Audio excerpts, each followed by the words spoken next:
फुलवले कशी तोली बाई रंगाने फुलवली तुझी माझी जमले जोडे माझी मदत करीन बाय गो तुझी माझी जमली जोडी माझी मदत करी बाय तुझी माझी जमले जोडे माझी मदत करीन बाय गो तुझी माझी जमली जोडी माझी मदत करी बाय हातीला मत आता टाकायचं हाय गो हातीला माझा आता टाकायचं हाय गो बाईंना निवडून आता आणायचं हाय गो बाईंना निवडून आता आणायचं हाय गो हातीला मत आता टाकायचं हाय गो हातीला माझा आता टाकायचं हाय गो बाईंना निवडून आता आणायचं हाय गो बाईंना निवडून आता आणायचं हाय गो मदत करीन बाय माझी मदत करीन बाय मदत करी बाय माझी मदत करी बाय म्हणजे सर्वदे यांच्या चिरंजीवांनी उमेदवारांची आपल्याला ओळख करून दिली.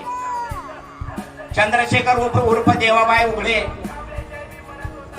महेशजी मुंदडा, आमची कन्या दर्शनाताई दुगाणे, दुसरी कन्या प्रज्ञाताई लोंढे या सोलापूर महानगरपालिकेच्या प्रभाग क्रमांक 5 म्हणून उमेदवार उभा आहेत.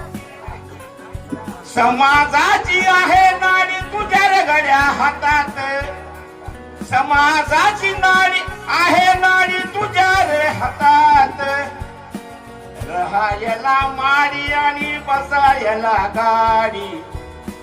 अरे सांग तुझा असा काय धंदा तरी काय, अरे सांग तुझा असा काय धंदा तरी काय. अरे आपल्या समाजाचं काय रे गड्या, समाजाचं काय, समाजाचं काय रे गड्या, समाजाचं काय. पाहिजे नसेल तर ह्या वार्डात त्याला रोखलं पाहिजे. 14 पासून कुठलाच वर्ग सुखी नाही, कामगार सुखी नाही, दलित सुखी नाही, शेतकरी सुखी नाही, विद्यार्थी सुखी नाही, कोणच सुखी नाही. ही विषवल्ली ह्या वार्डामध्ये येऊ देऊ नका मित्र. बाबासाहेबांच्या घटनेच्या माध्यमातून गृहमंत्री झालेला अमित शहा काय म्हणतोय, सभागृहामध्ये म्हणतोय आंबेडकर आंबेडकर आंबेडकर असा जप करण्यापेक्षा देवाचा जप केला असता तर स्वर्ग प्राप्त झाली होती. ह्याच्या बाण बघितला होता स्वर्ग. बाबासाहेबांच्या घटनेचा आधार घेऊन गृहमंत्री झालेला माणूस सभागृहामध्ये बाबासाहेबांचा तिरस्कार करतोय. तो बीजेपीचा आहे मित्रांनो. दिवसा ढवळ्या दिल्लीला बाबासाहेबांची घटना झाली, पंतप्रधान अजून एक शब्द त्याच्यावर बोललेला नाही. त्याचा अर्थ ते मोक्ष संमती देत आहेत मित्र.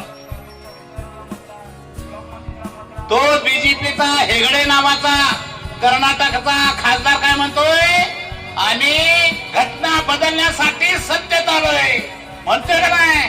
एका हात लावून हाय बुडक्यातनं हात काढला तर बाबासाहेबांच्या अवलाद सांगत नाही. हे बीजेपीचं विष पसरू देऊ नका माझ्या आया बहिणीनो.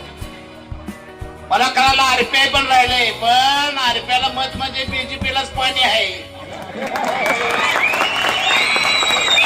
का नाही. आम्ही आठवले साहेबांना म्हणत होतो जाऊ नका बीजेपीकडे, बाबासाहेबांचे ते शत्रू आहेत, पण तळ ठोकलायच तिथं त्यांनी. आणि ते म्हणतात आम्हाला मत टाका. तुला कसं मत, तुला मत तर म्हणजे बीजेपीला मत आहे. आणि घड्याळ पण येत आहे म्हणत दादा, आमच्यातले दादा आहेत महाराष्ट्रात, जागा आमच्यातले दादा आहेत. काय म्हटलं दादा हो, गेल्या महिन्याचं स्टेटमेंट आहे, एका घरात एकानंच PhD करायची. शिक्षणावरचा आघात आहे मित्र माझ्या आया बहिणीनो. PhD म्हणजे संशोधन असतं, संशोधनाला सुद्धा रोखण्याचं काम दादा करू लागलेले आहे. आणि म्हणून माझ्या बांधवांनो, इथं फक्त बसपाच आहे. त्या बसपानं जे उमेदवार दिले त्या सगळ्यांना आम्ही डेमोक्रॅटिक पार्टी ऑफ इंडियाच्या वतीनं पाठिंबा डिक्लेअर करण्यासाठी इथं आलो. काय बीजेपीने केलं, डॉक्टर बाबासाहेब आंबेडकरांनी घटना लिहिली, त्या घटनेच्या माध्यमातून या देशाच्या सगळे कारखाने सरकारच्या मालकीचे होते, सगळ्या कंपन्या सरकारच्या मालकीच्या होत्या, सगळ्या सुविधा सरकारच्या मालकीच्या होत्या. पोरं शिकत होती, सरकारी नोकरीला लागत होती, सरकारी म्हणून पगार घेत होती, रिटायर झालं तर पेन्शन घेत होती तर नाही. या बीजेपी वाल्याने सगळं विकलं. सगळे कारखाने विकले, सगळे खाजगी केले का नाही? पोरं शिकला तर नोकरीला लागेल, पण सरकारी नोकरी त्याला मिळत नाही. आहे का परिस्थिती? हात वर करा कोणी पण. 14 पासून माझं पोरग सरकारी नोकरीला लागलंय. सगळ्या सरकारी नोकऱ्या बीजेपी वाल्यांनी संपवल्या, रिझर्वेशन संपवलं. लागलंच पोरग नोकरीला तर सरकारी म्हणून पगार नाही, रिटायर झालं तर पेन्शन नाही. कसं जगायचा हा फार मोठा प्रश्न तयार झालाय माझ्या बाजूला.